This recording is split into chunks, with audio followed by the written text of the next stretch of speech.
예, 안녕하세요. 예. 선빵 클래스 신신명 강설 이제 오늘 7번째 시간을 좀 맞이하게 되었습니다. 근데 이제 제가 신신명 강설을 준비하면서 성철 스님께서 이렇게 쓰신 이제 이게 60 몇 년이나 된 이제 원고죠. 사실은 이 책의 원고는.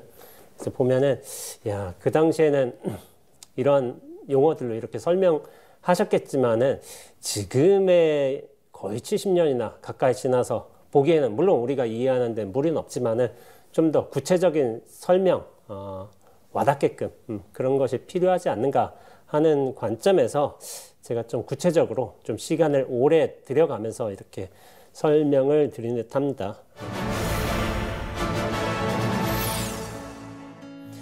미생 정란이요 오무호원이 미혹하면 고요함과 어지러움이 생기고 깨치면 조음과 미움이 없거니. 이게 미혹하면 깨치면 그러죠. 중생의 입장과 부처 입장에 이렇게 나뉘게 된 거예요. 중생은 고요함과 어지러움이 있죠. 또한 이제 조음과 미움도 있죠. 반면에 이제 깨치신 분들께서는 고요함과 어지러움도 없고 조음과 미움까지도 없어요. 저는 이 일을 대표적으로 보여주신 분이 저는 부처님이라고 생각하고 있습니다. 근데 이제 중생 입장에서 보면 그렇게 12호를 완전히 벗어난다는 건 굉장히 좀 힘든 경지인 것 같아요. 근데 모든 깨달은 분들이 이렇게 고요함과 어지러움도 완전히 사라져버리고 조음과 미움마저도 완전히 사라져버린다. 저는 그렇게까지 생각하지는 않습니다. 그렇게 생각하는 이유가 뭐냐면은 깨달음에 대한 정의가 좀 다를 수도 있다고 생각하기 때문입니다. 그러니까 분별의 마음이 하나도 일어나지 않아야지. 그러니까 좋아하고 싫어하는 것도 없어야지. 그게 진정한 깨달음이다라고 주장하실 분이 있을 분도 있어요, 당연히. 그리고 그러한 경지까지 이르신 분은 부처님 한 분뿐이다. 그렇게 말씀하신다면 저는 그것도 옳은 믿음이라고 생각하고 있습니다. 그런데 부처님이 그렇게 되실 수 있었던 건 뭐냐면은 부처님은 수많은 전생을 통해서 인욕정진도 하셨고 선정수행도 하셨어요. 그렇기 때문에 그러한 모든 12호에서 완전하게 해탈되신 그런 깨달은 분이 되실 수 있다고 생각하는데요. 근데 제가 생각하는 깨달음은 12호를 완전히 벗어나는 것이 아니라 12호에 물들지 않는 것에 있다고 저는 보고 있습니다. 그래서 유의로서 드러난 이 12호가 완전히 사라지는 것이 아니라 그런 온갖 유의의 경계들이 나타남에도 거기에 물들지 않고 살아가는 것, 그런 경계, 그것을 깨달음인데 이 깨달음의 비유가 대표적으로 나타난 것이 바로 연꽃입니다. 연꽃. 근데 여러분들이 아시는 바대로 연꽃은 어디서 피어나죠? 보통은 진흙에서 피어나죠. 근데 진흙뿐만 아니라 어떤 혼탁한 연못 같은 데서도 보통 피어나요. 근데 연꽃이 보통 있는 거 보면 맑은 물이 아니에요. 진흙도 있고 혼탁하고 여러 수중생물들도 이렇게 들어서 있어요. 그런데 연꽃 자체는 되게 특이해요. 주변이 진흙이고 혼탁한 그렇게 물임에도 불구하고 어떤 고고하고 아름다운 잣대를 드러내고 있죠. 그러니까 이게 되게 상반적인 거죠. 주변은 그렇게 어지럽고 더러운데 연꽃 하나만 그렇게 물들지 않고 깨끗한 모습을 보여주는 거예요. 그래서 어떤 분들은 이제 저런 혼탁한 더러운 것과 별개의 고결한 깨달음이 있다라고 연꽃을 그렇게 정의하고 깨달음은 그래야 한다라고 이제 정의하신 분도 있어요. 근데 제가 생각하는 깨달음은 연꽃의 비유처럼 주변이 그럼에도 주변이 그렇게 혼탁함에도 물들지 않는 특성에서 연꽃, 깨달음의 특성이 나타난다고 저는 생각하고 있어요. 근데 생각해 보세요. 저것은 더러운 것이고 이렇게 깨끗한 연꽃만 취하겠다. 깨달음이 있다라고 믿는 거는 사실 우리가 반야신경에서 불구부정이라는 가르침이 있잖아요. 더러움도 깨끗함도 없다 하는데 거기서 우리가 더러운 것은 버리고 깨끗한 것만 취하겠다는 어떤 취사 선택, 분별심의 요소로도 그렇게 작용할 수가 있어요. 이건 뭐냐면은 결국 양극단 쪽에서 한쪽만 취하고 한쪽은 버리겠다. 그런 취사심과도 다를 바가 없다고 저는 생각하고 있습니다. 앞서 말씀드렸다시피 연꽃이란 것은 물들지 않는 것의 어떤 특성을 강조하기 위해서 그렇게 나타난 거예요. 그런데 생각해 보세요.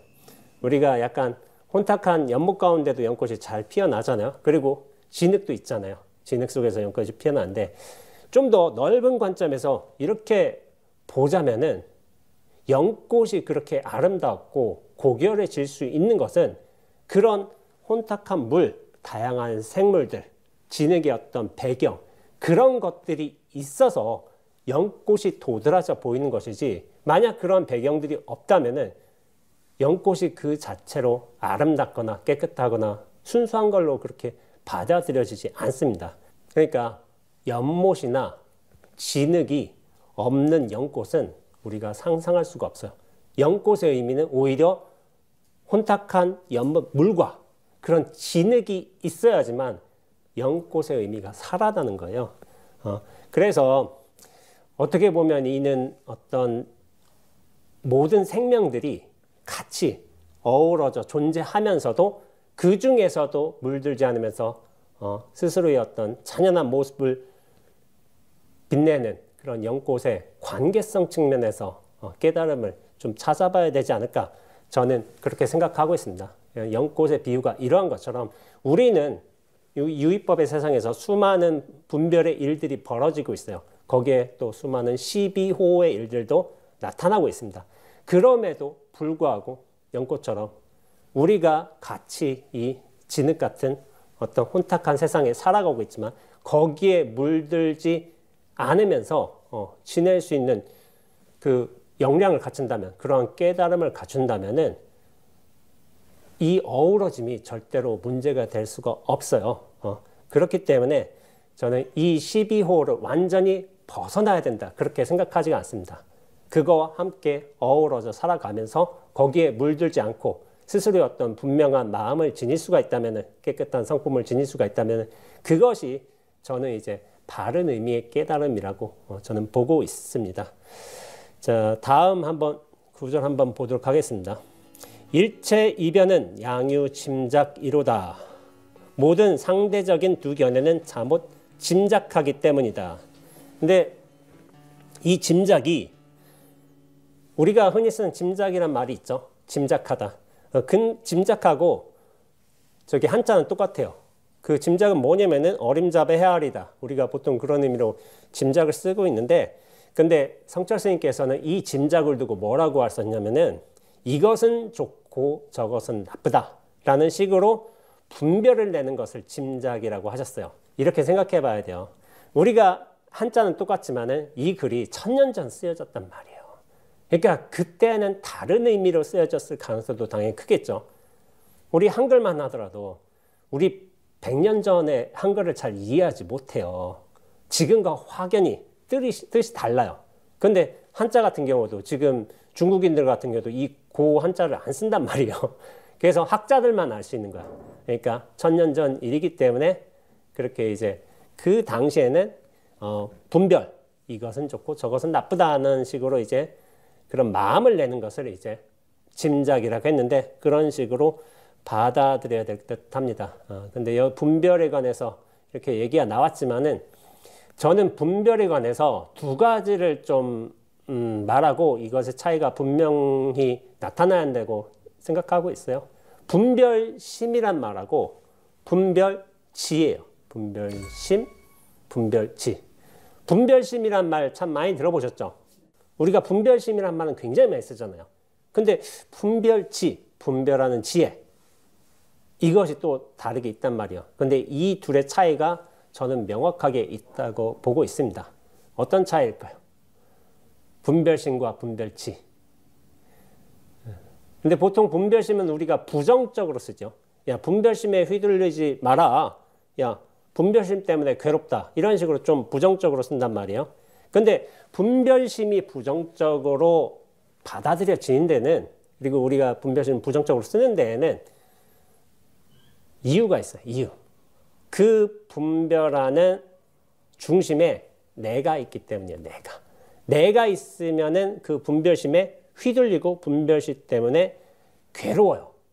그 분별심이 뭐냐면은 어떤 대상이나 상황을 보고 평가하고 판단하고 분류하고 내가 취사 선택하고 그리고 무언가는 미워하고 버리려고 하는 그런 마음을 분별심이라고 부르고 이건 약간 부정적으로 해석이 되죠. 근데 분별지에는 내가 있는 게 아닌가요? 무엇이 있을까요?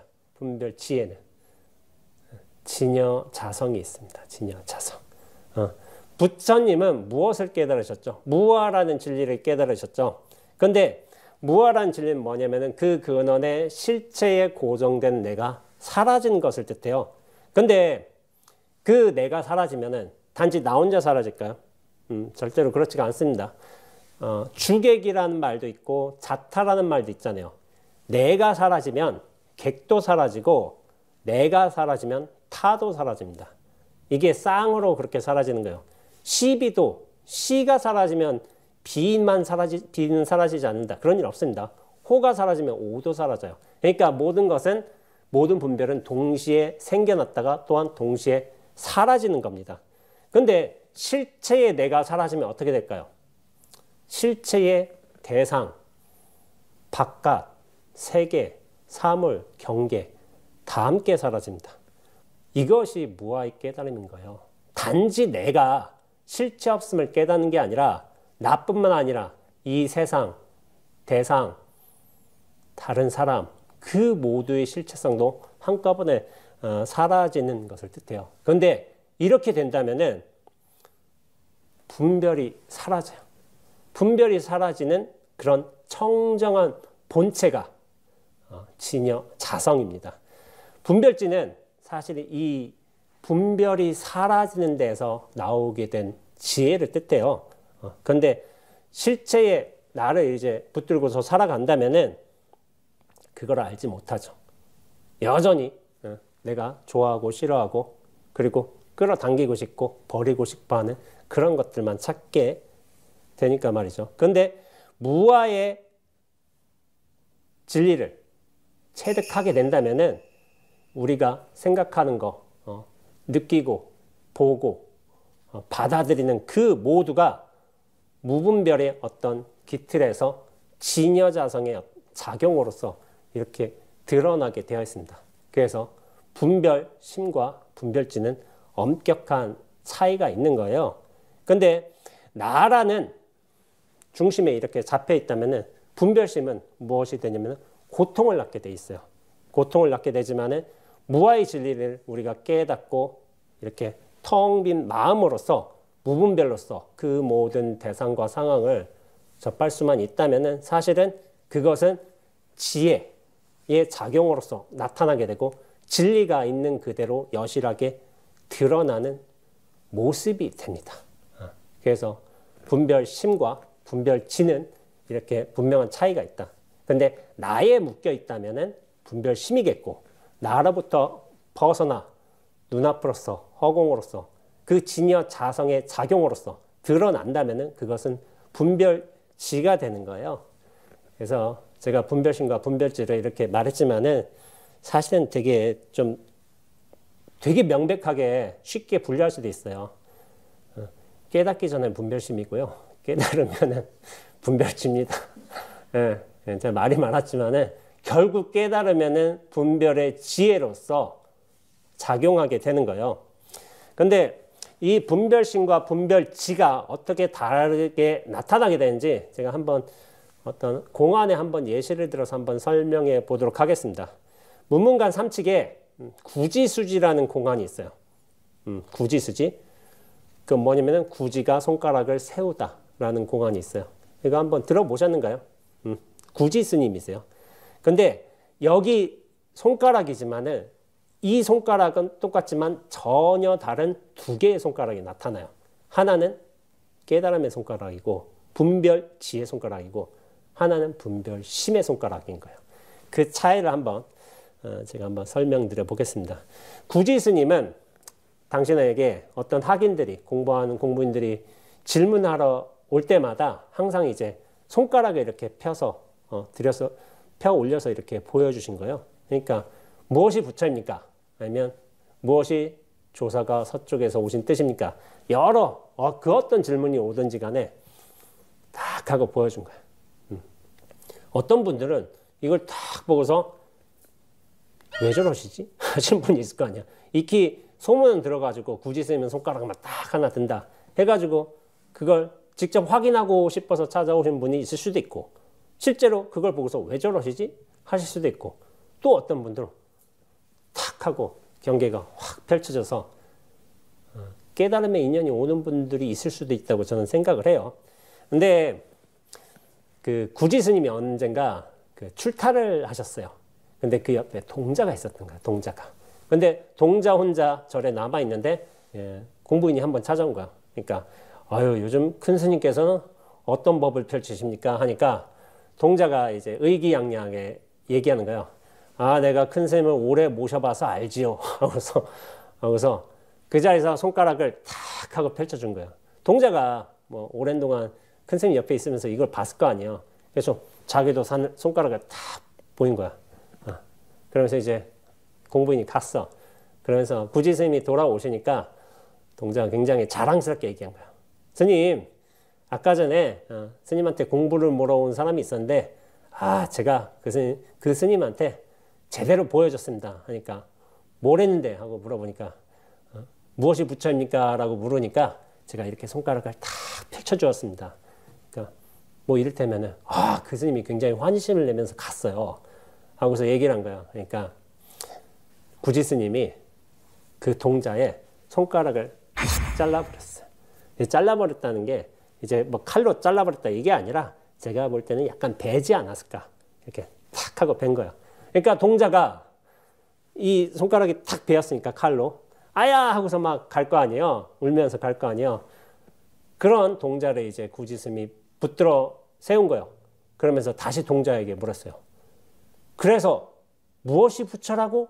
라고 하니까 동자가 늘상 하던 대로 손가락을 탁 올렸는데 그 말이 들어왔으니까 탁 올렸는데 그때 피 흘리는 손가락을 보고서 깨쳤습니다. 동자는 그전에는 구지 스님이 하던 대로 똑같이 따라했어요. 근데 그전엔 깨닫지 못했어.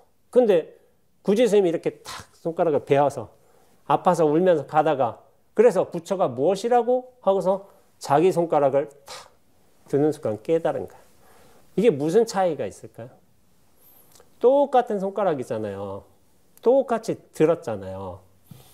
손가락에는 아무런 뜻이 없어요. 손가락에는. 드는 것에도 뜻이 있다고 볼 수도 있는데 드는 것에도 뜻은 없습니다. 그럼 무엇의 뜻이 있느냐? 곧장의 뜻이 있어요. 곧장. 그러면은 구지 스님은 학인들을 어떻게 제잡했느냐? 무슨 질문이 오든 간에 곧장 이렇게 손가락을 들었어요. 그런데 그 동자는 뭐냐면은 손가락에 뜻이 있었어요. 곧장과 손가락은 천지 차이예요. 동자는 그 손가락에 진리가 있다고 생각한 거야. 착각한 거야.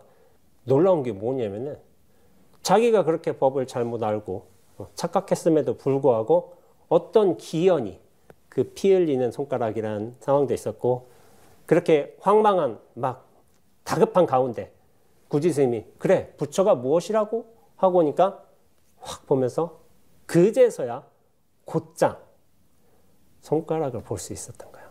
손가락의 뜻이 아니라 곧장의 뜻이 있어요. 근데 그것을 만들어준 거는 구지 스님이겠죠. 근데 말씀드리지만 곧장에는 그 어떤 뜻도 찾을 수가 없어요. 곧장에는. 곧장에 무슨 뜻이 있어요? 이거 곧장 들고 곧장 탁 보고 곧장 이렇게 웅크리고 여기에는 아무런 뜻도 없어요. 근데 뜻이 없어야지 그 모든 뜻이 될 수가 있습니다. 이게 뭐냐면은 여러분 진공묘유란 말 들어보셨잖아요.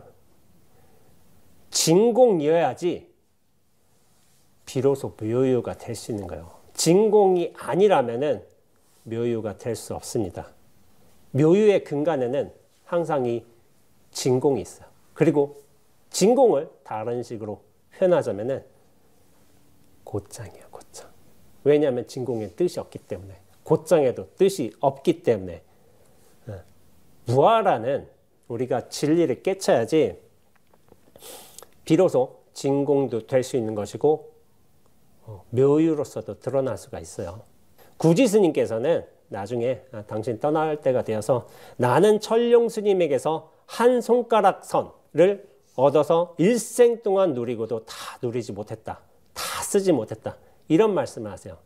근데 손가락은 모양도 있고 뭐 나이도 들고 뭐 그럴 거 아니에요. 뭐 사람 나이가 드는 만큼 뭐 부러질 수도 있고 그렇잖아요. 근데 손가락 선에서 손가락이 뜻이 아닌 거예요. 이것을 곧장 드는 거. 곧장에는 뜻이 없기 때문에, 그리고 다함이 없기 때문에 일생 동안 누리고도 다 쓰지 못하는 거예요. 이 도리에 개합을 해야 되는 거예요. 그리고 이 동자는 운이 좋게도 그런 구지 스님을 모신 어떤 이제 공덕으로 그런 깨달음의 기한을 맞이할 수가 있었던 거죠. 그런 거예요. 아까 전에 분별심과 분별죄도 얘기했지만은 무아, 나 자신이 텅 빈 진공이 될 때에 비로소 묘유가 곧장 지혜예요. 지혜가 그렇게 발현될 수 있는 거예요. 진공과 묘유는 그렇게 함께 가는 겁니다. 따로 분리해서 가는 게 아니고요. 간다면 같이 갑니다. 근데 진공이 아니라면 묘유에도 도달하지 못하게 되어 있어요. 자, 다음 구절 한번 읽어보겠습니다. 몽환공화를 하루 파짝가 꿈속의 헛개비와 헛꽃을 어찌 애써 잡으려 하는가. 이 구절은 저는 좀 많이 들었던 것 같고 저 자신도 좀 인용했던 것 같아요. 이렇게 여러분들에게 공부에 대한 설명을 하면서 승찬 스님께서는 이 중생심으로서 바라보게 된 어떤 세상, 대상을 이제 헛개비하고 헛꽃이라고 말씀하신 거예요. 근데 이제 이 책에서 성철 스님께서도 마찬가지인 거예요. 중생의 어떤 견해가 일체의 병견, 즉 분별심에 치우친 견해라고 그렇게 말씀하셨습니다. 한번 물어볼까요? 여러분들은 이 세상을 살아가고 계시잖아요. 수많은 대상 경계도 이제 또 만나고 치르면서 하고 계신데 그런 게 헛개비하고 헛꽃처럼 느껴지세요? 세상이? 그러지 않고 가끔 그러죠. 대부분 다 그래요.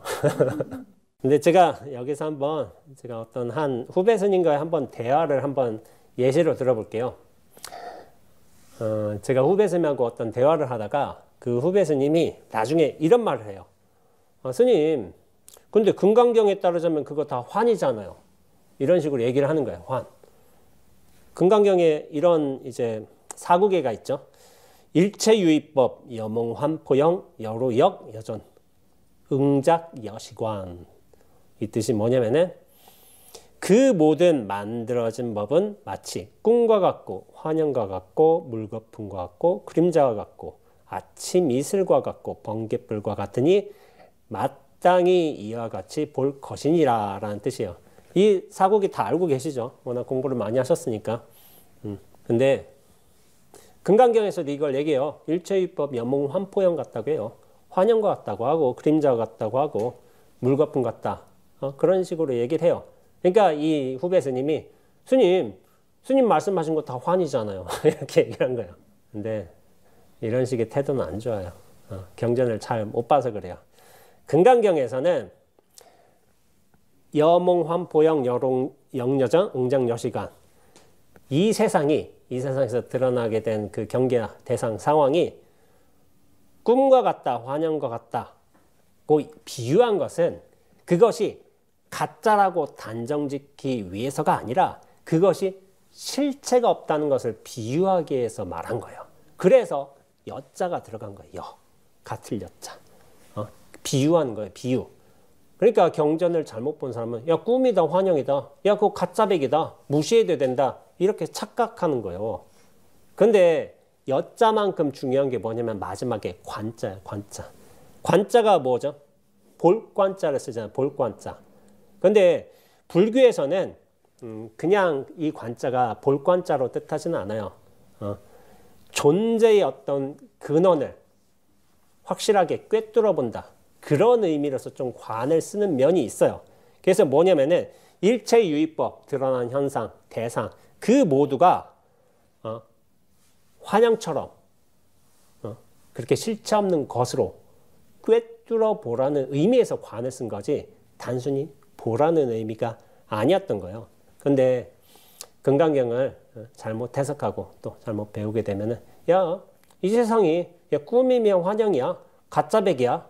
저거 저렇게 중시할 필요가 없어. 이렇게 쉽게 얘기를 해.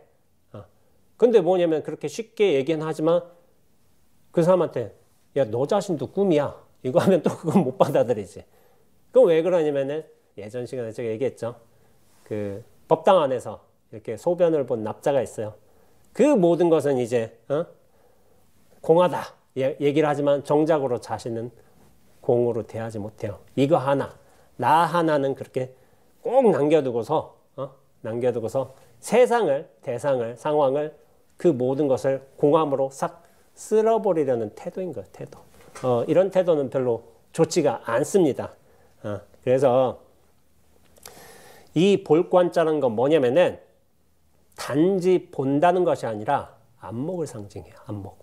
안목은 뭐냐면은 세상에서 만들어진 이 모든 법들이 실제 없음을 꿰뚫어 알기 때문에 이에 집착하지 않고 밝고 투명하게 보는 안목을 얘기하는 거예요. 안목.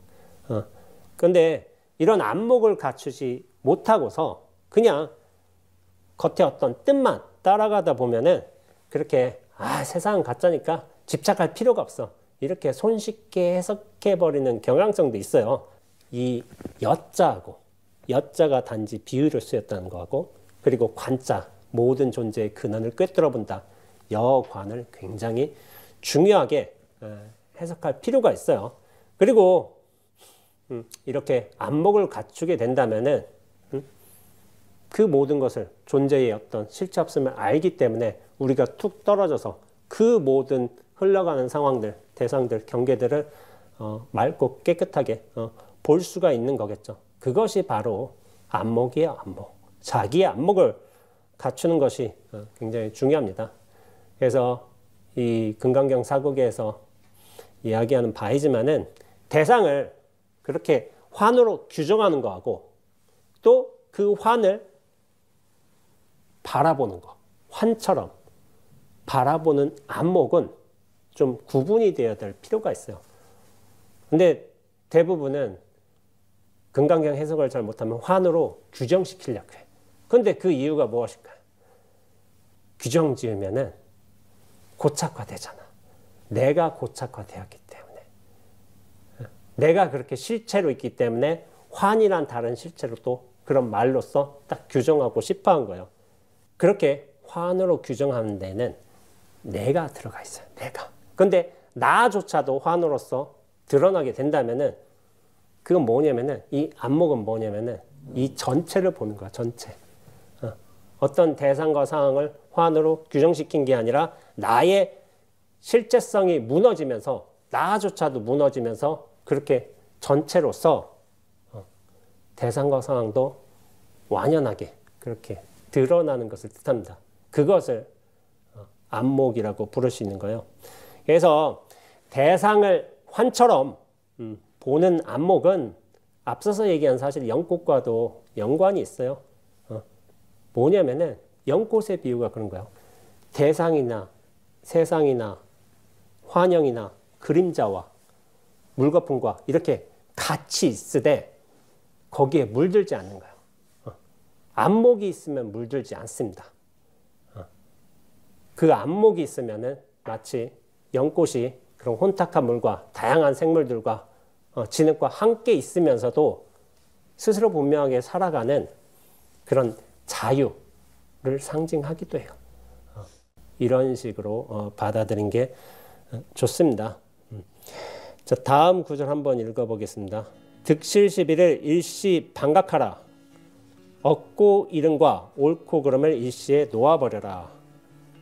얻고 이름, 옳고 그름을 일시에 놓아버리라고 했는데, 근데 이게 일시에 놓아질 게 좀 가능할까요? 근데 이제 이거 놓아버리면 그리고 뭐 끝일까요? 이게 잘 안 되죠. 네, 득실이든 시비든 뭐 호든 애증이든 간에 그 근원에는 내가 있어요. 내가. 어떤 내용물들, 득실의 어떤 내용물, 시비의 어떤 내용물 놓아내려봤자 그 근원의 나를 관철하지 못한다면은 사실은 완전하지 못해요. 여전히 흔들리는 거예요. 그러니까 얻고 이름, 옳고 그름, 이거는 잎하고 가지 같은 거예요. 내용물들인 거예요. 그런데 그 근원을 잘라버리지 못한다면은 이 유의법의 수많은 대상 경계들은 끊임없이 펼쳐지게 되어 있습니다. 그 근원을 잘라버려야 돼요. 근데 그 근원은 뭐냐면은 나예요. 좀 더 구체적으로 말하자면 나의 중심성, 실체성, 이것이 걷어져야만 사실 득실 시비가 일시에 반각돼요. 이거 하나 걷어내면 끝인 거예요. 그럼 이 현상은 자연스럽게 벌어지게 되어 있습니다. 그렇다면은 득실 시비를 그때 내가 반각한다. 이것도 아니에요. 왜냐하면은 득실 시비가 나를 통해서 일시에 반각되는 도리로 펼쳐지게 돼 있어. 왜냐하면 나조차도 그 근원이 무너져 내렸기 때문에. 나가 무너지면 득실 시비 그 이파리와 가지 같은 것도 한꺼번에 다 무너지는 거예요. 그래서 그 근원을 잘라버리는 게 중요하다. 그것이 부처님이 인가하신 깨달음인 거예요. 깨달음. 잎하고 가지 치면 멋있는 나무는 얻을 수 있겠죠. 근데 그 생사심, 중생심의 근원은 잘라버리지 못합니다. 다음 구절 한번 보겠습니다. 안약 불수면 제몽자제요. 눈에 만약 졸음이 없으면 모든 꿈 저절로 없어지고. 성철 스님께서는 우리가 밤에 잘 때 꾸는 꿈은 작은 꿈이라고 말씀하셨어요. 근데 이제 큰 꿈이 있다고 하셨어요. 이 세상과 삶도 있지만은 어떻게 보면 나란 존재도 그래요. 나란 존재도 어떤 한 큰 꿈의 어떤 중심이에요. 중심. 이 큰 꿈에서 깨어나는 것이 깨달음이라고 하셨어요.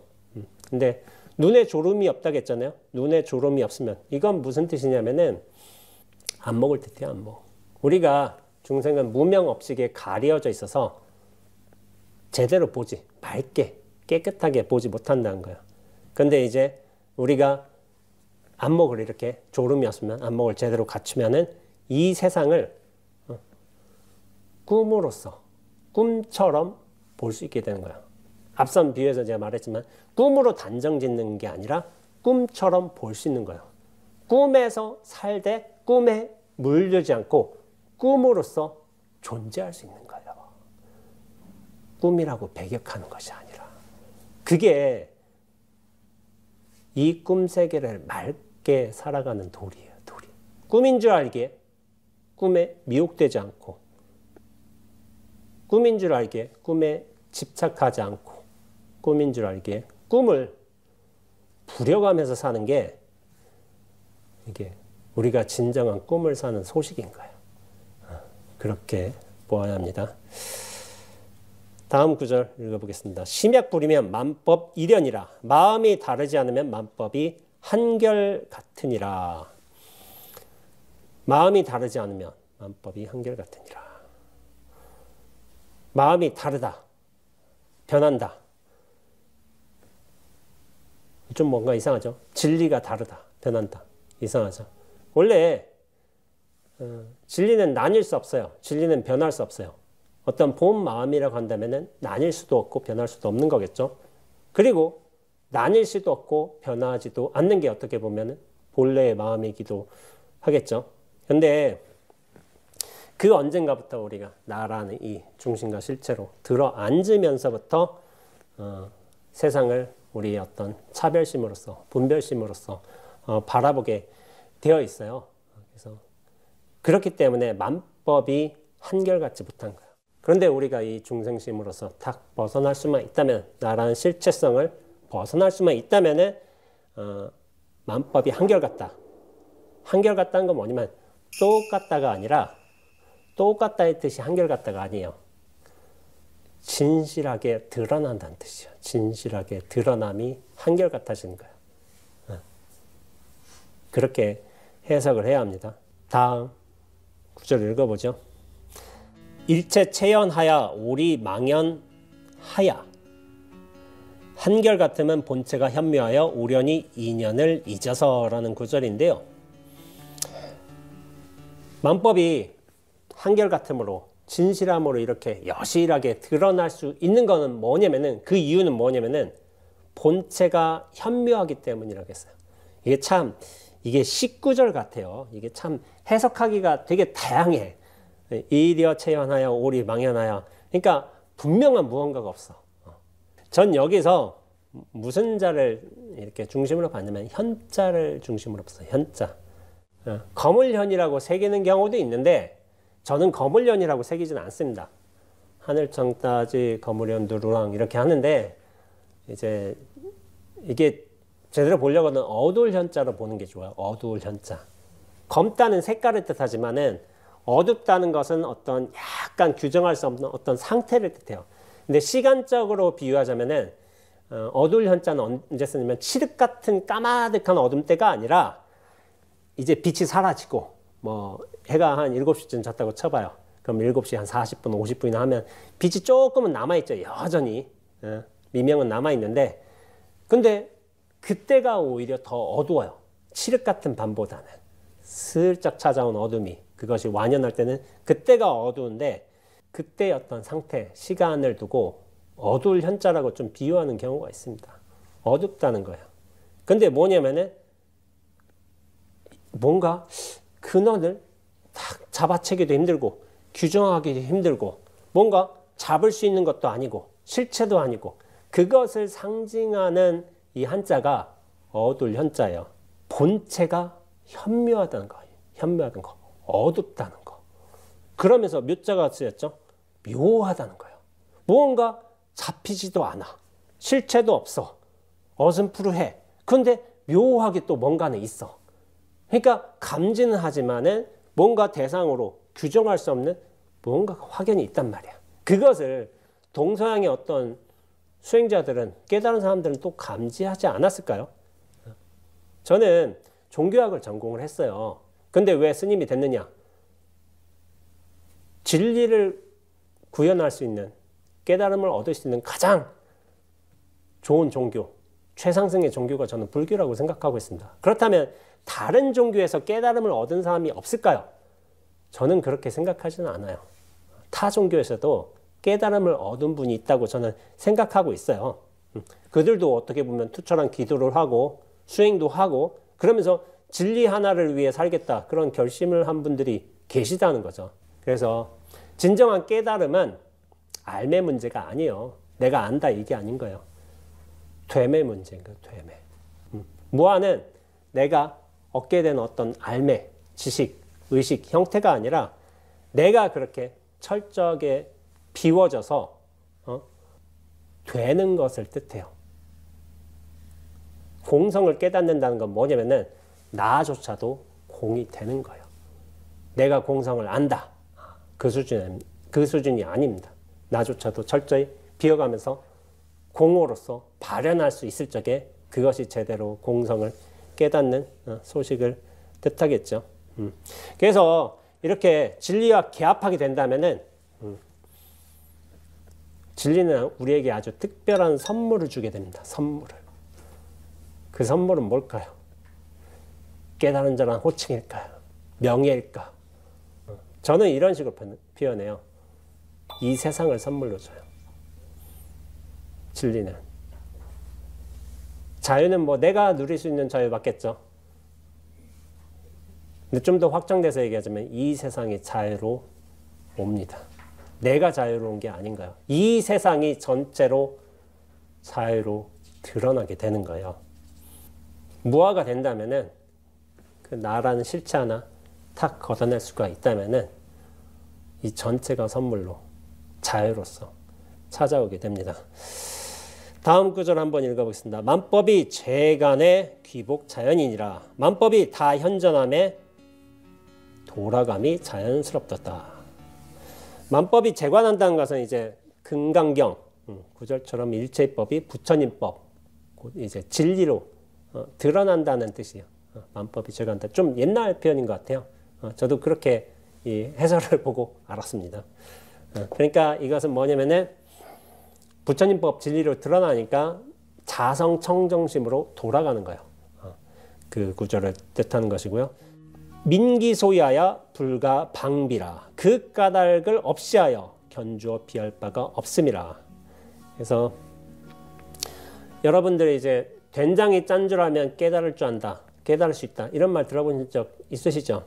근데 된장 맛 짠 걸 다 알죠? 설탕 맛 단 거 다 알잖아요.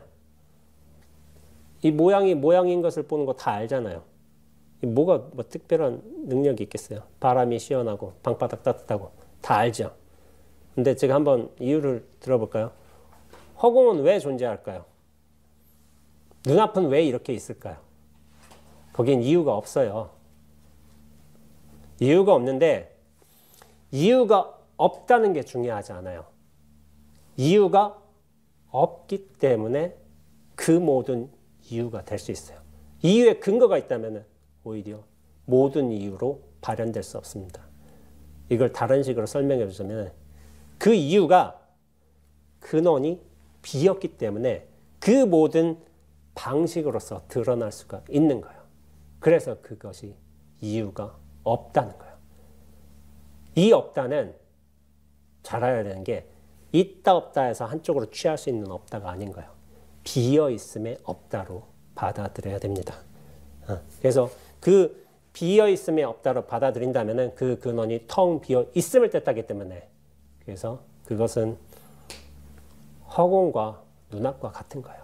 이 눈앞과 허공은 텅 비어져 있지만 그 모든 유의의 일들을 다 펼쳐내주고 있어요. 모양도 보고 소리도 듣고 생각도 하고 배고픔도 느끼고 그게 허공의 공덕인 거예요. 없기 때문이 아니라 근원이 비어져 있기 때문에 그 모든 유의법들을 다 포섭해 줄 수 있는 겁니다. 그래서 제가 이번에는 신신명의 여러 구절들 굉장히 좀 이해하기가 어려운 구절들이 있을 수가 있어요. 근데 저는 이제 제 방식대로 좀 한번 해석을 해봤습니다. 이것이 이제 여러분들한테 어떤 방식으로 다가올지는 모르겠지만은 이렇게 자기의 어떤 안목을 높여가면서 한 구절 한 구절 좀 새롭게 새겨본 것도 사실 이 공부를 하는 방식 중에 하나예요. 들으면서 좀 알 수도 있지만은 내가 공부도 하고 수행하면서 아, 이 자가 좀 새롭게 보인다 해가지고 자기식대로 한번 스스로 습득도 하고 또 남들한테 설명도 해주면서 자기 공부의 어떤 수준을 높여갈 수도 있는 것 같습니다. 예, 오늘 선방 클래스 7강 신신명 7강 이렇게 마치도록 하겠습니다. 예, 감사합니다.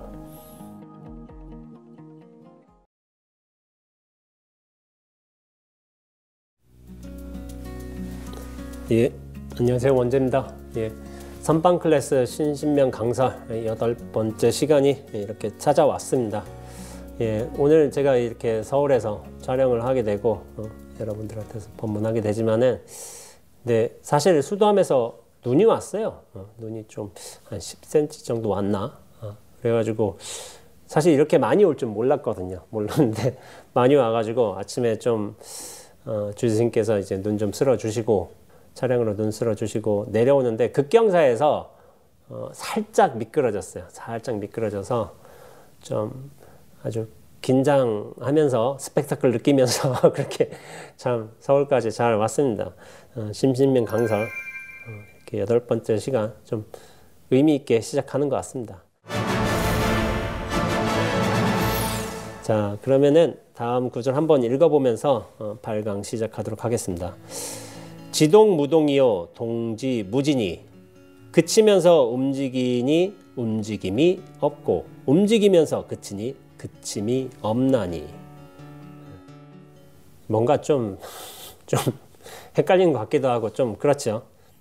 말은 좀 복잡하게 들릴지 모르겠지만은 이거 좀 간단하게 얘기하자면은 그침과 움직임이 이렇게 좀 한 통으로 들어서 있다는 말인 거예요. 그러니까 이것이 명확하게 분리되고 서로 다른 것이고 그게 아니라 한 통으로서 원흉하게 굴러가고 있다. 이런 식으로 해석하면 좋습니다. 그 모든 존재와 법이라는 것이 그침과 움직임, 그 둘이 공평하게 아주 원흉하게 합쳐진 상태를 이제 뜻하는 건데, 불교에서는 이를 뜻하는 여러 표현들이 있어요. 표현들. 여기서는 그침과 움직임이라고 했지만은 그러면은 이를테면 정중동, 동중정 이런 게 있겠고, 그침이면 이제 좀 고요하겠죠. 움직이면 움직이는 거겠고, 또 지관, 아주 직접적으로 지관도 있겠고, 움직임, 관이라는 건 어떤 좀 안목을 뜻하는데 안목으로서 어떤 무엇이 살아난다, 그런 뜻을 뜻하기도 해요. 그래서 지관을 얘기할 수도 있고, 진공묘유, 제가 즐겨 쓰는 말이죠. 진공묘유라는 게 있겠고, 진공은 그침이에요. 그리고 묘유는 움직임인 거예요. 또 뭐가 있냐면은 응무소주 이생기심이 있어요. 금강경에서 이제 나오는 엉구죠. 응무소주, 마땅히 머무는 바가 없으면 그침이지만은 이생기심, 이녀에 따라 그 마음이 생겨나는 거예요. 그리고 공적영지도 있죠. 그 근원은 공적하여 찾을 수가 없지만은 영지, 신령스럽게 안다. 이건 또 작용인 것이고, 성성적적도, 적적성성 이런 표현도 있겠고요. 또 굉장히 중요한 구절도 하나 있습니다. 질문이 멈춰지면 스스로 답이 된다. 그런 책도 있어요. 그 책이 뭐냐면은 그침과 움직임을 뜻하는 거예요. 질문이 멈춰진다는 것은 나의 존재성이 끊긴다는 거예요. 사라진다. 실체성이 사라진다. 그러면은 스스로 답이 된다는 건 뭐냐면은 나 자신이 답이 되는 걸 사실 그것만 뜻하지는 않아요. 이 세상 전체가, 그 모든 경계가 답으로서 드러난다. 이런 것을 뜻하고 있습니다. 그래서 저도 이거를 균형을 맞추면서 제목을 쓴 거예요. 그냥 막 쓴 게 아니라, 그냥 막 쓴 건 또 아닌 것도 아닌 거예요. 그냥 생각나는 대로 했으니까. 근데 하다 보니까 또 균형이 맞춰져 있어. 지관이 맞춰져 있고, 뭐 진공묘유가 또 맞춰져 있기 때문에 제목으로서는 굉장히 좀 잘 지은 것 같습니다. 그래서 이런 것을 얘기했지만은 성철 스님께서는 이렇게 움직임과 그침, 이런 양변을 완전히 부정하면서 또한 이 두 법을 긍정하는 거예요. 이게 쌍차쌍조라고 또 하기도 하는데, 이 두 법을 서로 융통자제하게 쓸 수 있는 것을 중도정의라고 이 책에서 설명을 해 주셨습니다. 중도의 법을 이렇게 가르치신 거예요. 근데 이제 제가 여기에서 중도의 법을 제가 굉장히 좀 인상 깊게 들은 경험이 있어요. 진공을, 우리가 그침을 평등법이라고 칭하고, 또한 움직임, 묘유를 차별법이라고 한다면은 세상에는 이 평등법하고 차별법이 동시에 있는데, 이 평등법과 차별법에 대해서 한 어른 스님께서 되게 좀 제 인생에 깊은 좌우명이 될 만한 가르침을 주신 적이 있습니다. 제가 2007년도 봉암사 태고선언을 살 때였어요. 그 당시에 이제 제가 기본선언 학인이다 보니까 학인들은 이제 큰 스님들의 법문을 많이 듣거든요. 당시에 이제 정광 스님께서 선언장으로 재임하고 계셨어요. 근데 한 번은 저희한테 이런 법문을 해주신 거예요. 이 세상에는 평등법과 차별법이 있는데 그 둘을 동시에 두루두루 볼 줄 알아야지 어떤 한 법만 절대적인 것으로 강조해서는 안 된다. 이런 식의 어떤 법문을 해주신 적이 있어요. 그러면서 어떤 말씀을 구체적으로 해주셨냐면은, 사람 위에 사람 없고 사람 아래 사람 없다. 이것은 평등법을 드러내는 말입니다. 또 한편으로는 이런 말도 있습니다. 사람이라고 사람이냐? 사람이어야 사람이다. 이것은 차별법을 드러낸 말입니다. 말인즉슨 우리는 사람으로서 동등한 존재이기에 평등법을 이미 두루 갖췄어요. 그러나 그뿐만 아니라 사람이기 때문에 사람으로서 해야 할 일은 꼭 지켜내야 한다. 이것이 차별법의 내용인 거죠. 근데 어른 스님께서 말씀하시기로는 이 평등법과 차별법이 있는데 어느 하나만 특정적으로 중시해서 그것만 얘기해서는 안 된다고 그렇게 가르침을 주신 거예요.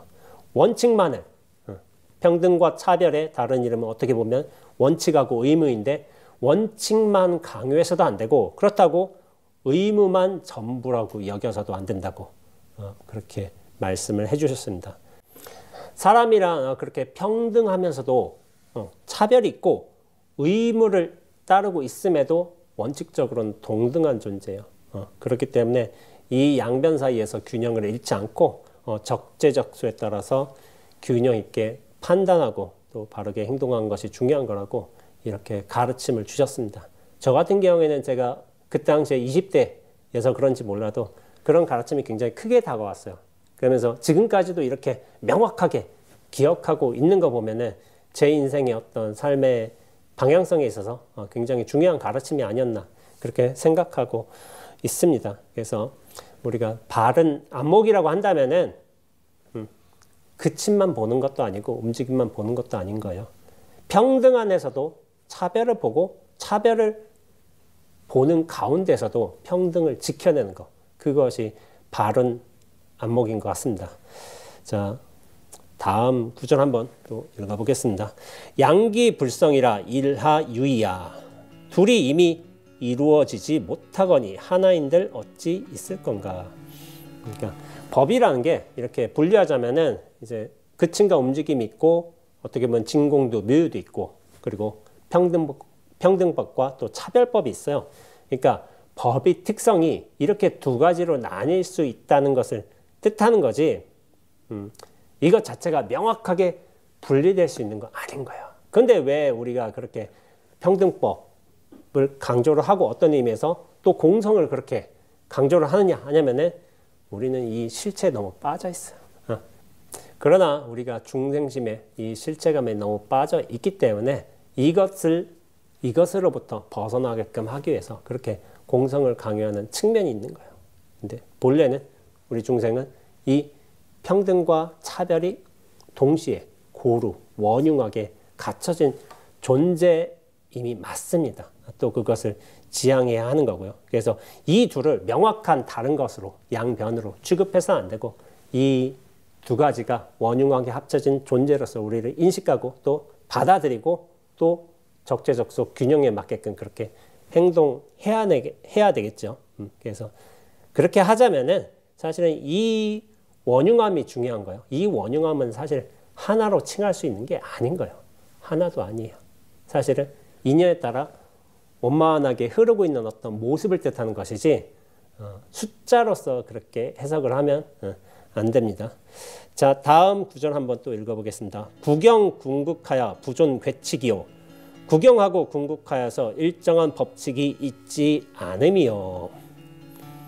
양변을 여인 중도의 관점에서 보자면은 구경과 궁극의 진리에는 법칙이 없어요. 법칙.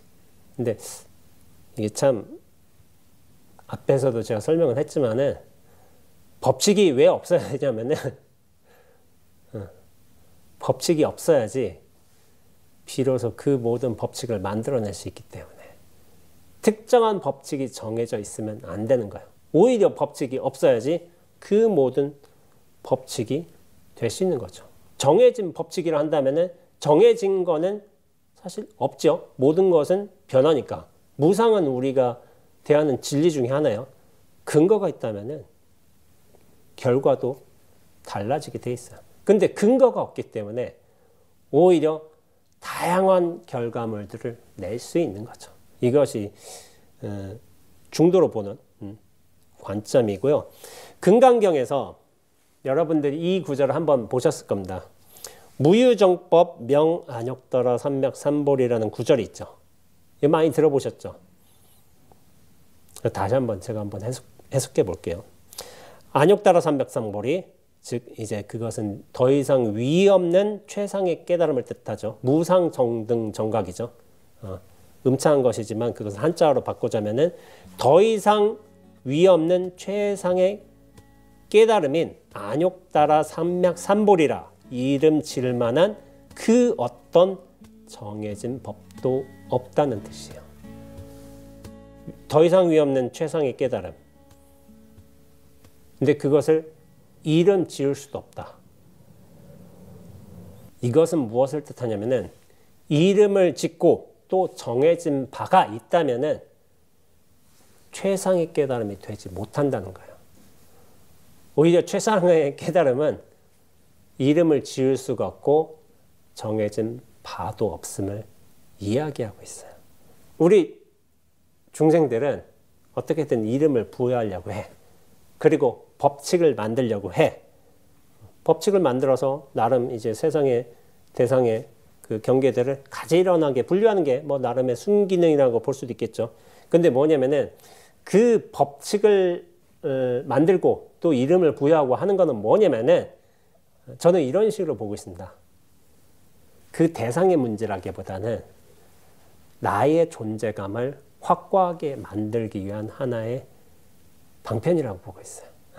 뭐냐면은 대상의 이름을 부여할수록 그것을 알잖아요. 내가 이해하고 있잖아요. 또 법칙을 만들잖아요. 내가 알고 이해하잖아요. 대상의 이름과 법칙을 부여했지만 사실은 그것은 나의 실체성을 갖추는 일인 거예요. 나와 대상은 결코 분리돼서 그렇게 나타나는 게 아닙니다. 대상이 분명하게 실체를 갖추고 있다면 나 자신도 역시 실체를 갖추는 거예요.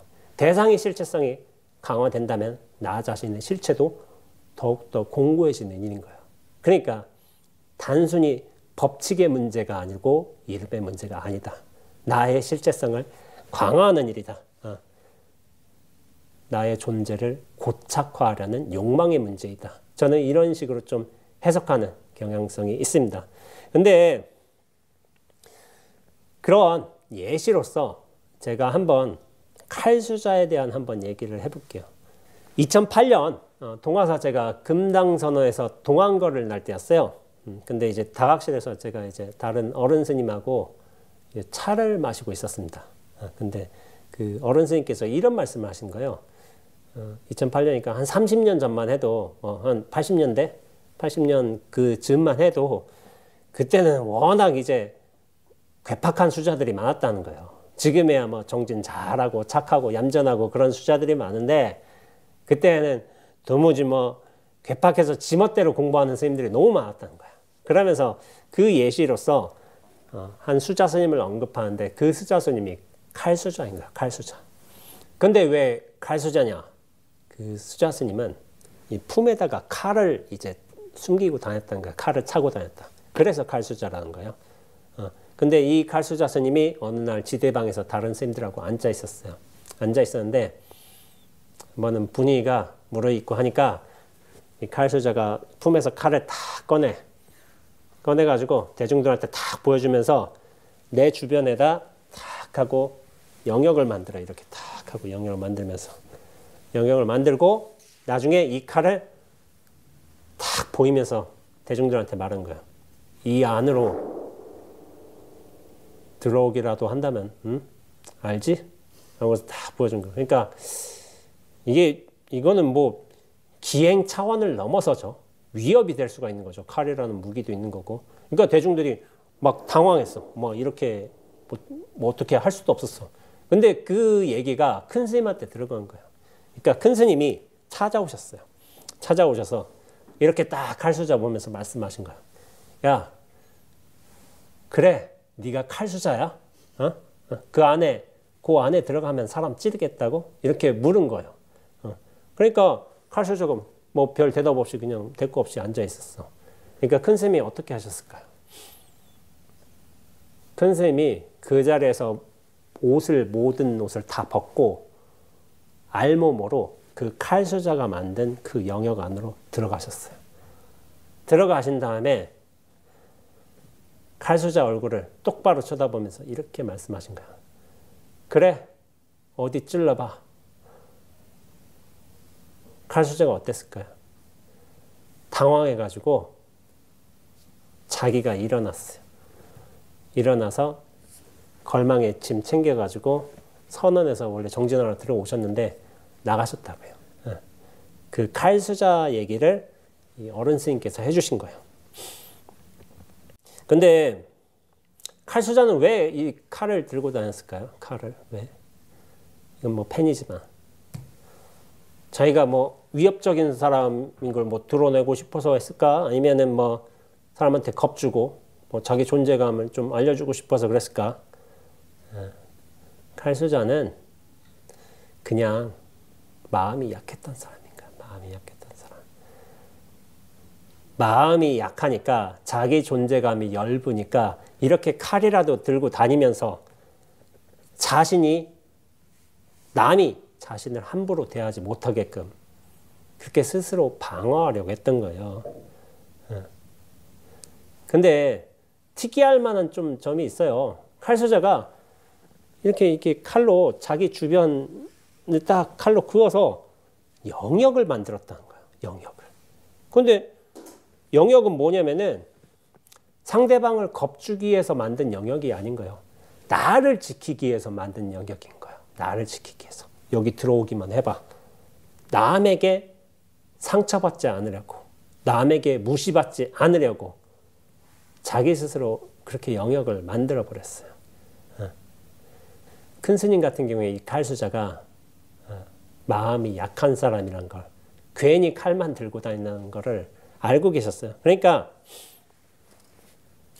칼수자가 실제로 사람을 찔러보지도 않았고 뭐 그리고 찌르고서 피가 뭐 선혈이 낭자하는 순간에서도 눈 깜짝하지 않고 그렇게 대담한 사람이 아니란 것도 알고 계셨어요. 그러니까 거기를 알몸으로 들어가실 수가 있었던 거죠. 그러니까 칼수자가 그런 대응을 받아봤겠어요? 처음 받아본 거지. 그러니까 그 칼수자도 결국에는 그 자리를 떠날 수밖에 없었죠.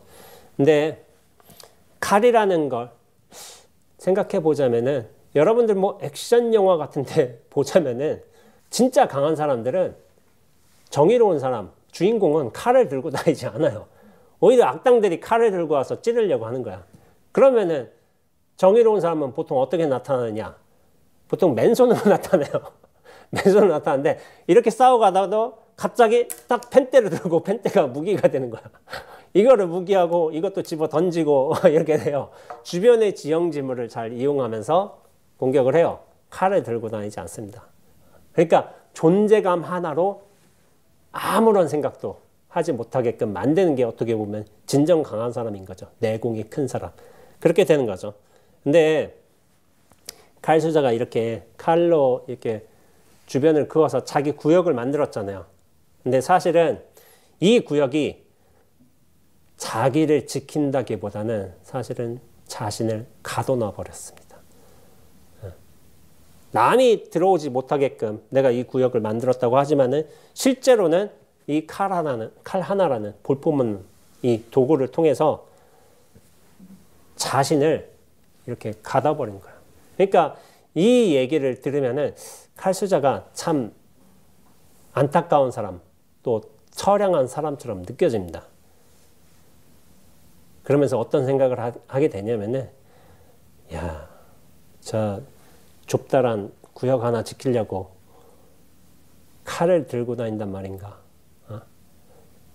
이 눈앞이면 허공을 냅두고서 그런 생각이 들죠.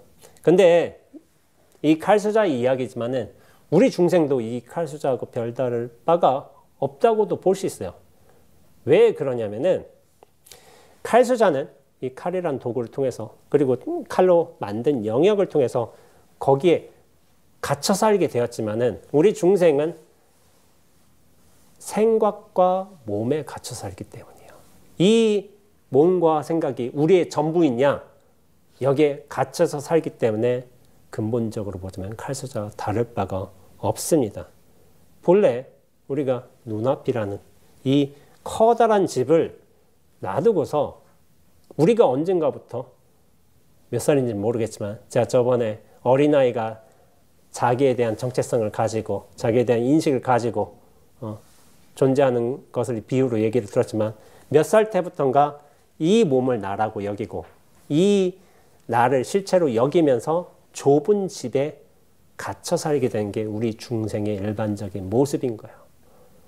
이 허공이라는, 눈앞이라는 큰 집을 놔두고서 이 전체로 살지 못하고서. 그런 차원에서 보자면은 칼수자도 우리 중생들과 근본적으로는 좀 다를 바가 없다는 좀 생각이 듭니다. 나라는 이 착각 하나 딱 떨궈내면은 진여자성이라는 이 눈앞이라는 거대한 집을 얻게 되는데 그러지 못한 거죠. 우리도 마찬가지요.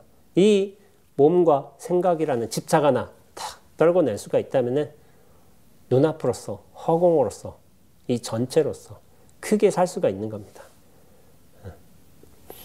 자, 다음 구절 한번 보도록 하겠습니다. 개심평등하여 소작이 구식이로다. 마음에 개합하여 평등케 되어 짓고 짓는 바가 함께 시도다. 마음과 개합을 한다면은 일체가 평등해지고 짓고 짓는 바가 이제 능소, 주객이 모두 쉬어버린다고 했어요. 언급하는 마음은 우리 중생심이나 분별심과 같은 작은 마음이 아니에요. 진여자성의 근본 마음이에요. 근본 마음. 근본 마음과 탁 만나게 된다면 능소가 다 사라진다는 거죠. 근데 근본의 마음과 어느 정도로 우리가 체화가 되느냐 그것을 설명하는 이제 가르침이 있습니다. 사무생사라고 하는데 사무생사 한번 들어보셨는지 모르겠지만은 제가 한번 설명해 보겠습니다.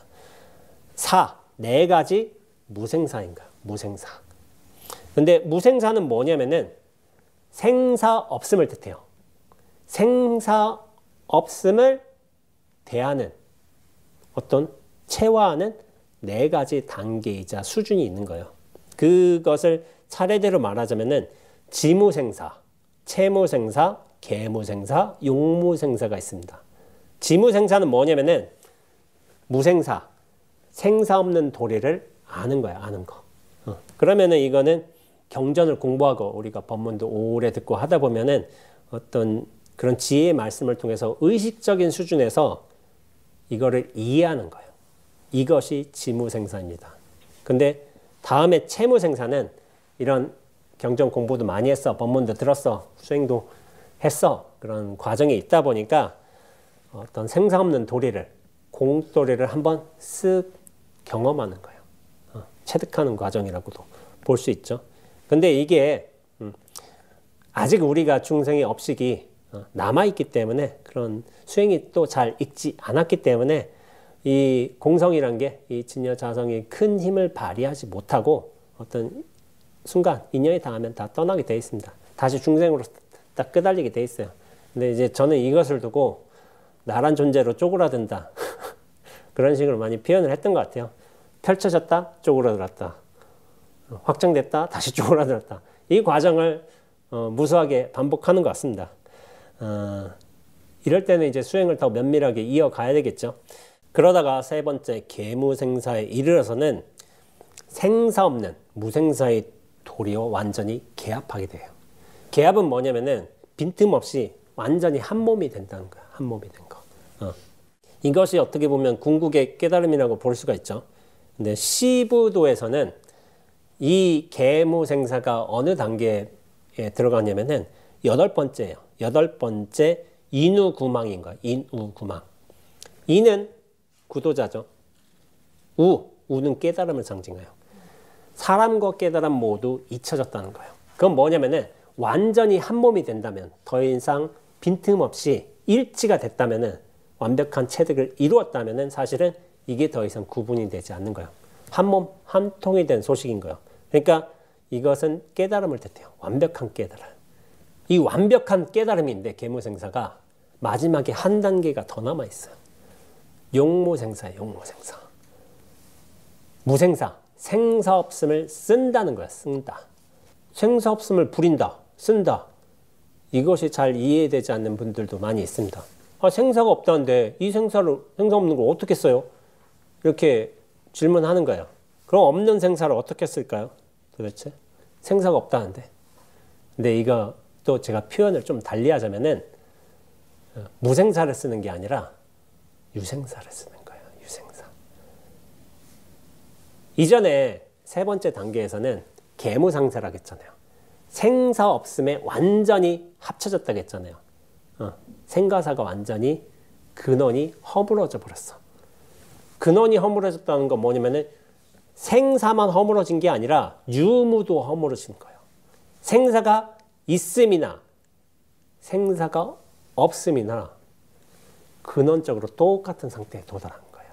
그러면은 우리가 생사를 쓴다 하여도 생사를 쓰지 않은 것이 되는 것이고 없다 하여도 근원적으로 생사는 드러나는 것이 되는 거예요. 그래서 무생사를 쓴다고 하지만 사실은 유생사를 쓰는 거예요. 생사를 쓰되 생사에 물들지 않는 거예요. 그것이 용무생사입니다. 용무생사.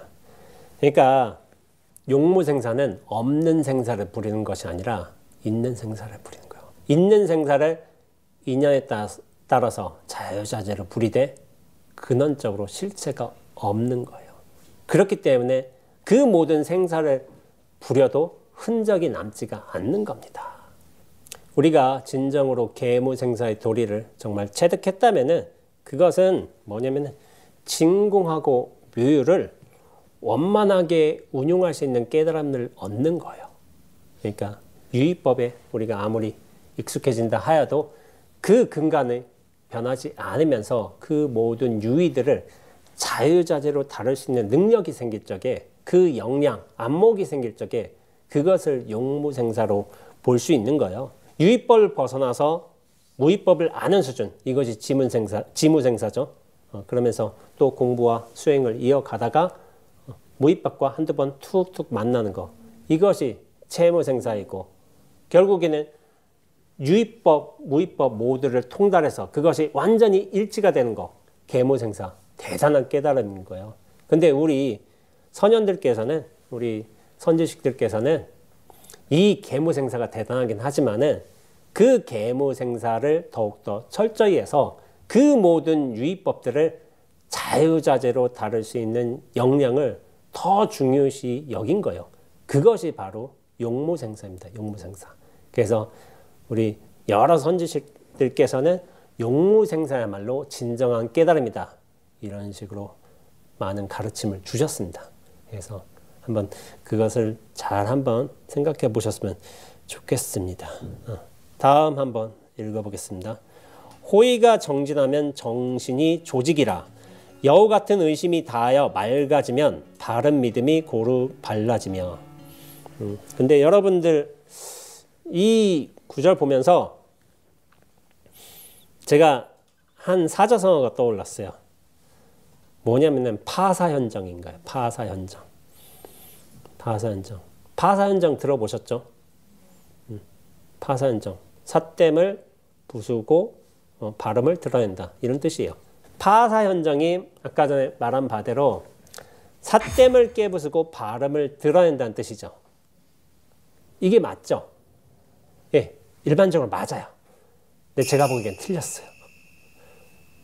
왜 그러냐면은 수행과 어떤 깨달음의 분상에서는 좀 틀렸어요. 좀 이제 복잡하게 나간다면은 뭐 이를테면 삿됨과 발음이 명확하게 구분이 될까? 그리고 뭐 깨부수고 드러낸 게 뭐 맞을까? 이런 뭐 논의도 있을 수 있지만은 그런 차원을 일단 걷어내고 무엇이 틀렸냐면은 삿됨을 깨부수고 발음을 드러내는 것이 서로 다른 과제처럼 제시되었기 때문에 이게 일반적으로는 맞아요. 삿됨을 깨부수고 발음을 드러내야지. 근데 수행과 진리의 분상에서는 틀린 말이에요. 신신명에서 우리는 이 구절을 공부를 했어요. 불용구진이여 유수식견이라. 애써서 참됨을 구하려 하지 말고 오직 망령된 견해만 쉴지니라. 참됨을 구하려 하지 말고 단지 망령된 견해만 쉬라고 했어요. 망령된 견해만 쉬면 참됨은 자연스럽게 드러나게 되어 있습니다. 그래서 성찰스님은 이런 비유를 하셨어요. 그 불용구진 유수식견에서 구름이 거치면은 저 위에서 태양은 원래 빛나고 있어. 그러니까 태양을 따로 찾을 필요가 없다는 거예요. 단지 구름만 걷어내면 돼. 구름은 뭐냐면은 우리 중생의 무명업식인 거예요. 잘못된 견해, 전도, 망상, 그 착각, 관념, 그것만 딱 걷어내면은 태양은 원래 빛나고 있어요. 태양을 얻기 위해 따로 노력할 게 있다는 게 아닌 거예요. 원래 그러있기 때문에. 진리는 원래 그런 거예요. 원래. 진리를 얻기 위해 노력한다. 뭐 그게 말상으로는 맞아요. 근데 좀 더 구체적으로 얘기하자면 진리를 얻기 위해 노력하는 것이 아니라 착각을 걷어내기 위해 노력하는 것뿐이에요. 진리는 애초부터 얻을 수도 없고 구할 수도 없어요. 본래 주어진 것이야만 진리예요. 진리. 근데 이 구름처럼 우리 무명업식이 가려져 있기 때문에 이것만 탁 걷어내면 진리는 원래 그렇게 드러나 있습니다. 그래서 제가 여러분들한테 그렇게 강조해서 눈앞을 말하는 거예요. 눈앞은 원래 이렇게 드러나 있어요. 눈앞은 우리가 얻을 수도 없어. 구할 수도 없어. 잃을 수도 없고 까먹을 수도 없어. 우리는 원래 눈앞에서 드러난, 여실하게 드러난 존재예요. 그래서 나오게 된 말이 본래 성불이에요. 본래 성불. 우리만 그렇겠어요? 이 펜 때도 그렇지 않겠어요? 펜 때도 여실한 모습으로 드러났고 여실한 소리의 울림을 내는 거죠.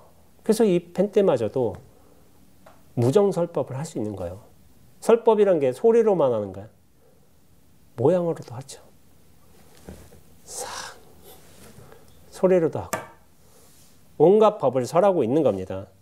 그런데 제가 우리가 마음 수행을 잘하고 그리고 이 마음을 잘 분별심, 생사심을 잘 비워낸다면은 이 눈앞이란 본래 주어진 진리와 툭툭 만나게 될 인연이 찾아와요. 근데 맨 처음에는 저 원재라는 스님이 왜 자꾸 눈앞을 저렇게 얘기하나 그걸 이해하지 못하시는 분들이 좀 많았어요.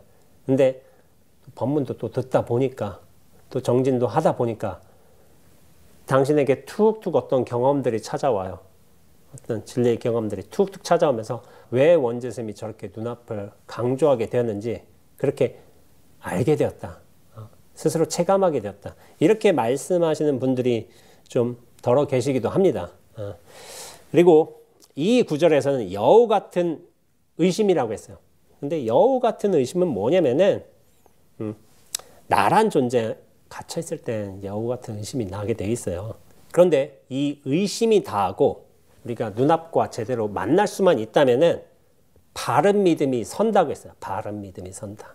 그럼 그때부터 내가 바른 믿음을 가지게 되는 걸까? 그것도 틀린 말이에요. 내가 가지면 틀렸어요. 바른 믿음이 나란 인연을 통해서 드러나는 거예요. 드러나는 거. 사소한 소리 하나, 아무것도 아닌 소리 하나, 이 별것 아닌 행동 하나가 진리로서 들어오는 거예요. 진리로서.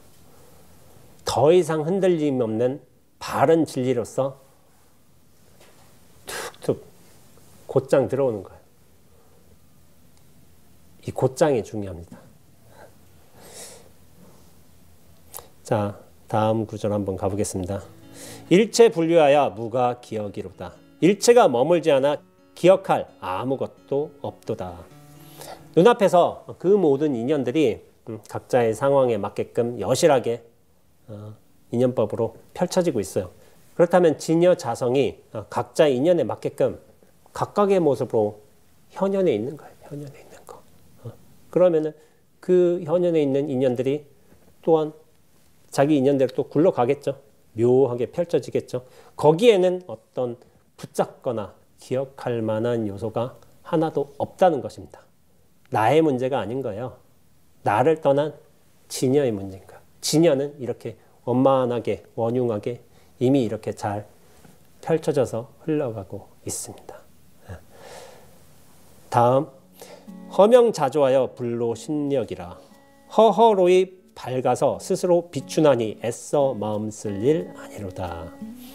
근데 제가 이 구절을 보면서 생각나는 게 예전에 제가 망월사로 기도하러 올라간 때가 생각이 납니다. 망월사에서는 도봉산 망월사 아시죠? 의정부에. 이게 지하철역하고 좀 떨어져 있는데 1시간 정도 걸어 올라가야 돼요. 근데 제가 한번 언젠가 서울에서 볼 일이 있어가지고 오후에 볼 일 보고 저녁 좀 늦은 시간에 망월사에 가기 위해서 도봉산을 오른 적이 있어요. 그때 아마 저녁 한 8시쯤 됐을 거예요. 그러니까 좀 걱정이 앞섰어요. 왜 그러냐면은 산길을 가야 되는데 제가 후레쉬도 없고 핸드폰도 그때 무슨 일인지 좀 핸드폰 후레쉬가 또 고장이 났었어요. 그러니까 이 밤길을 어떻게 올라가지 하고서 근데 올라는 가야 되니까 다음 날부터 기도가 있다 보니까 영산전 기도가 있었어요. 철야 기도. 그래서 한번 올라갔는데 생각보다 올라갈 만한 거예요. 네, 그 이유가 있었어요.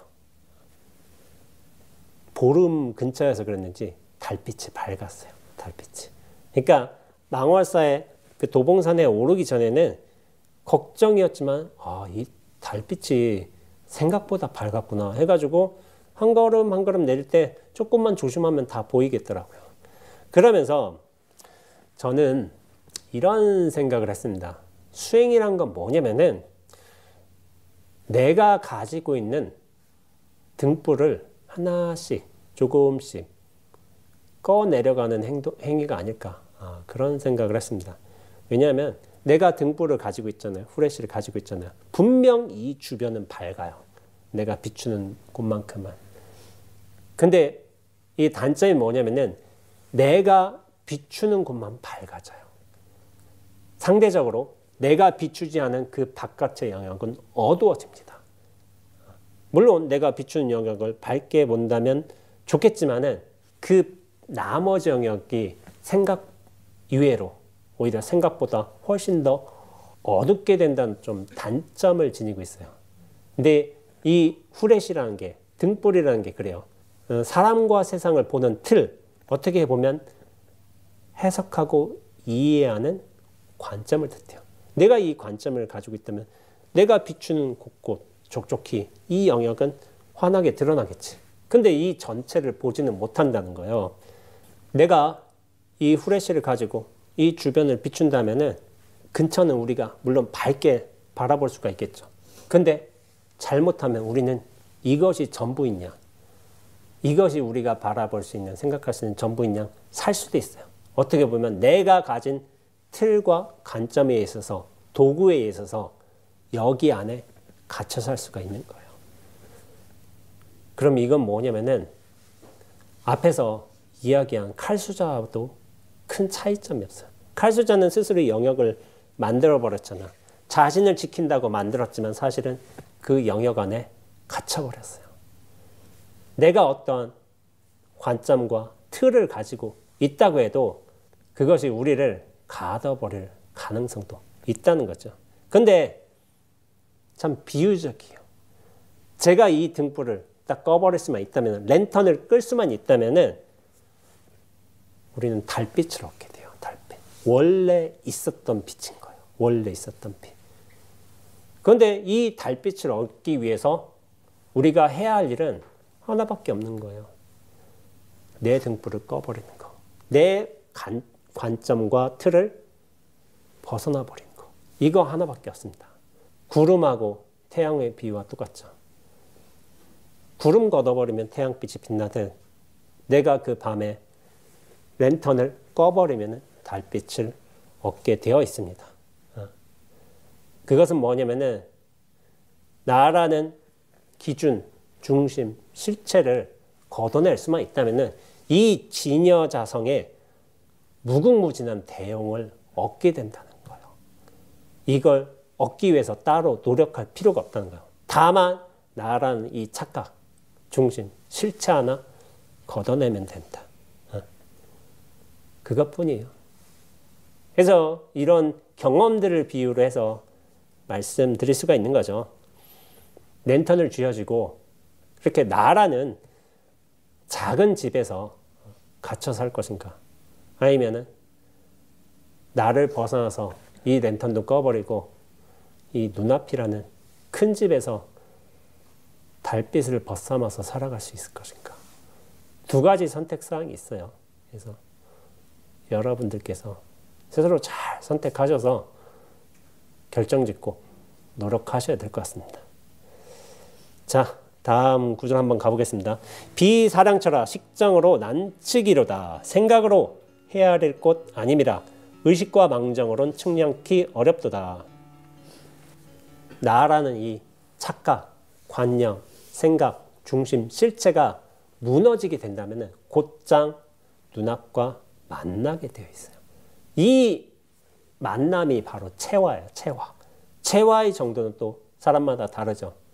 앞서서 지무생사, 채무생사, 계무생사, 용무생사 얘기했다시피 이 온전한 체화가 일어나게 된다면 내가 더 이상 세상의 중심이여 실체가 아니고 나 역시 이 태도가 인연에 맞게끔 여실하게 드러나게 된 하나의 통로로서 기능하게 됩니다.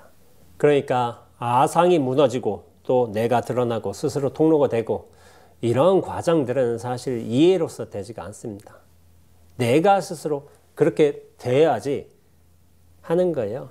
그러니까 부처님이 조사스님이 아주 고준한 깊은 깨달음을 가르쳐 주셨어도 내가 그걸 소화하지 못한다면 내 삶으로서 체득되지 못한다면 사실은 그게 아무런 이득이 없습니다.